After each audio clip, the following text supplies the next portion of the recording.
एक मामूली आदमी से जर्मनी का चांसलर बनने तक दुनिया के सबसे बड़े तानाशाह एडोल्फ हिटलर की पूरी कहानी जानिए आज की इस वीडियो में। वीडियो को लास्ट तक ज़रूर देखें।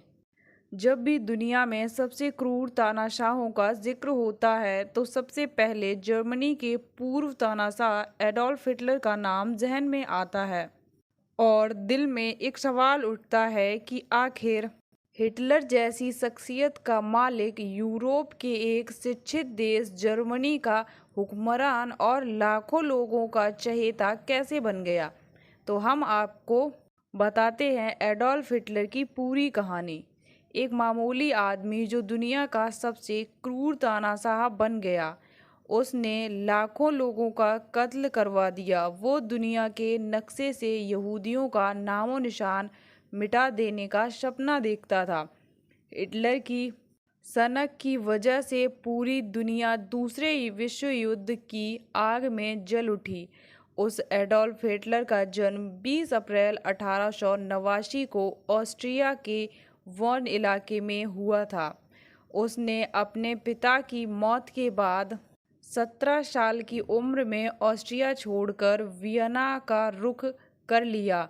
हिटलर को आर्ट स्कूल में एडमिशन नहीं मिला तो वो पोस्ट कार्डों पर तस्वीरें बनाकर गुजर बसर करने लगा। 1914 में जब पहला विश्व युद्ध हुआ तो म्यूनिख में रह रहे एडोल्फ हिटलर ने सेना में भर्ती होकर फ्रांस में कई लड़ाइयों में हिस्सा भी लिया। एक लड़ाई के दौरान घायल होने पर हिटलर को अस्पताल में भर्ती रहना पड़ा।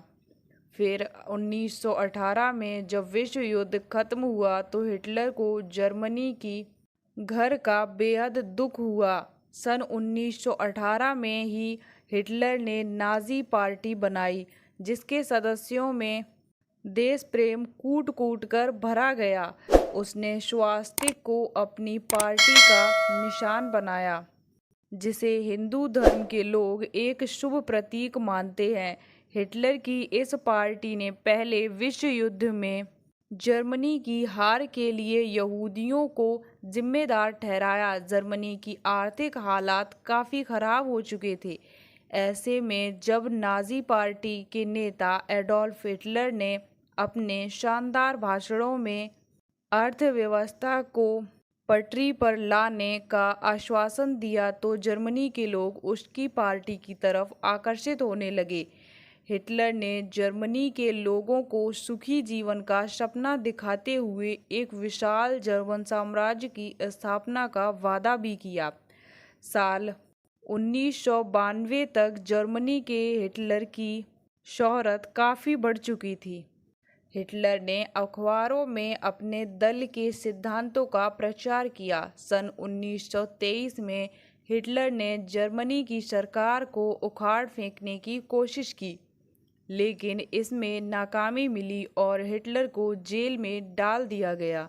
जेल में हिटलर ने मीन कैंप यानी मेरा संघर्ष नाम की अपनी आत्मकथा लिखी। इस किताब में नाजी पार्टी के सिद्धांतों को बताते हुए हिटलर ने लिखा कि आर्य जाति सभी जातियों से श्रेष्ठ है और जर्मन आर्य है। उन्हें दुनिया का नेतृत्व करना चाहिए। यहूदी हमेशा से संस्कृति में रोड़े अटकाते आए हैं। साल 1930 और 1932 के बीच जर्मनी में बेरोजगारी बहुत ज़्यादा बढ़ गई थी।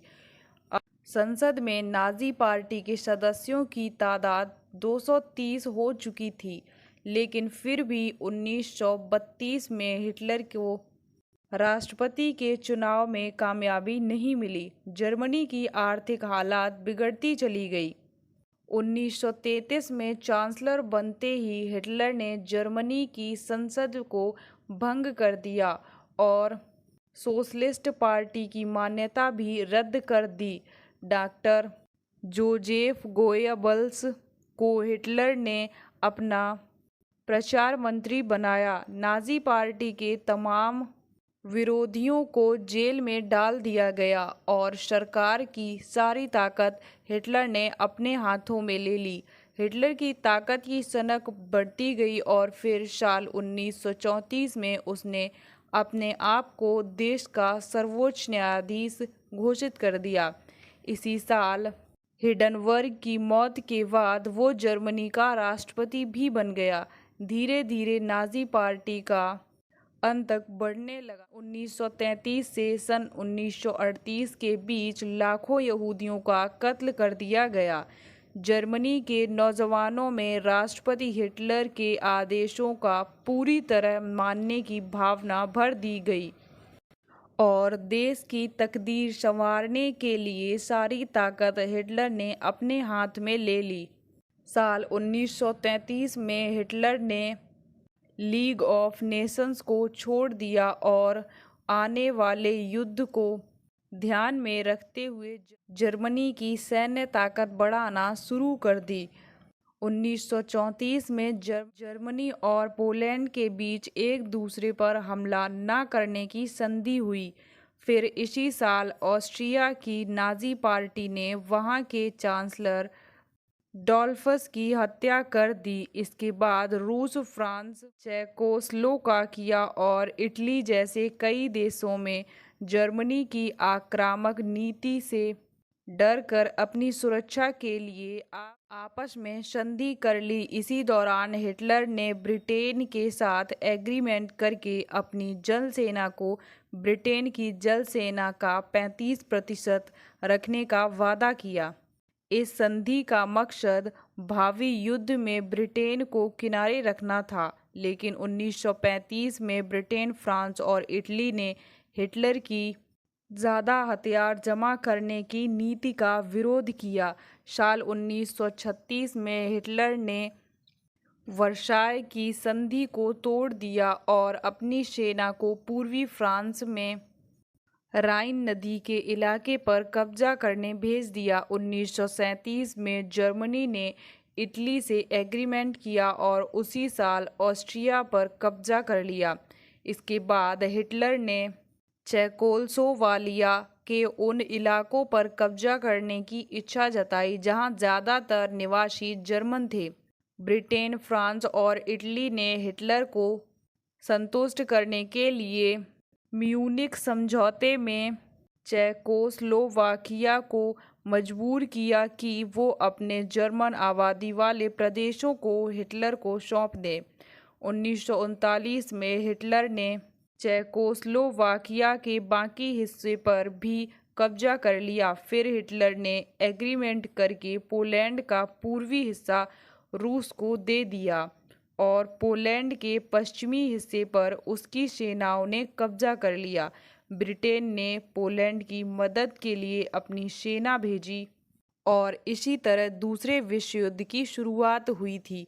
फ्रांस की हार के बाद हिटलर ने मुसोलिनी के साथ एग्रीमेंट करके रोम सागर पर कब्जा करने का प्लान बनाया।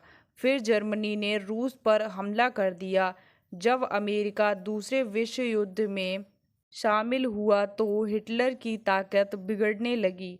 हिटलर के सैनिक अधिकारी उनकी नीतियों के खिलाफ हो चुके थे और उन्होंने हिटलर के खिलाफ साजिश रचनी शुरू कर दी थी। जब रूसियों ने बर्लिन पर हमला किया तो डर के मारे हिटलर अपनी चांसलरी में बने बंकर में छुप गया। हिटलर को इटली के तानाशाह बेनिटो मुसोलिनी की मौत की खबर मिल चुकी थी। मुसोलिनी को जैसी जिल्लत भरी मौत मिली, हिटलर को डर था कि कहीं उसके साथ भी वैसा सलूक ना हो। इसलिए 30 अप्रैल 1945 को हिटलर ने खुद को गोली मारकर आत्महत्या कर ली। ऐसी और भी वीडियोस देखते रहने के लिए हमारे चैनल को सब्सक्राइब करना मत भूलिएगा। मिलते हैं नेक्स्ट वीडियो में।